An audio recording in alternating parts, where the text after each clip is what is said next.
I always get asked the question, what can I expect after surgery? What will my scar look like? And is there anything I can do to make sure everything goes smoothly? So here's a video for everybody considering any kind of surgery with the facts, science-based information. I hope this helps. Every wound goes through certain stages. In the first week or so, you're really trying to close the epithelium or the skin and get that nice barrier back.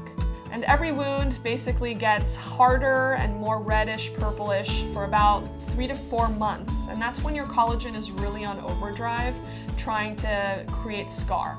And after about 4 months is when the wound starts to soften and lighten. And during this whole 1 to 1.5 year period where your wound is sort of going over the natural history of what wounds and scars do, it's really important to keep it out of the sun. As you all know, when we go in the sun, we get tan, and that's because our cells that produce pigment, called the melanocytes, are stimulated by the sun.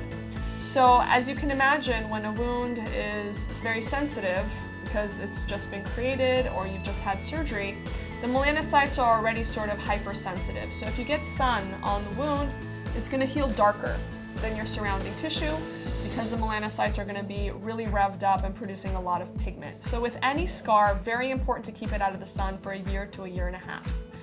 Also, it's very important that you know the scar is going to become more red, more angry, and harder for that first 3 to 4 months, and then it's going to soften for up to 1 year. So you don't want to get mad at your surgeon or want to do scar revision surgery before that first year for the most part, because your wound's not done healing and you don't really know what you're going to get. And I always get asked, doctor, what can I put on my incision to make sure it heals the best that it can? This is a $2 billion a year industry, all these creams and potions and voodoo. Really, there isn't a lot that's been shown to decrease the size of a scar, the width of a scar, or to let it stay flat.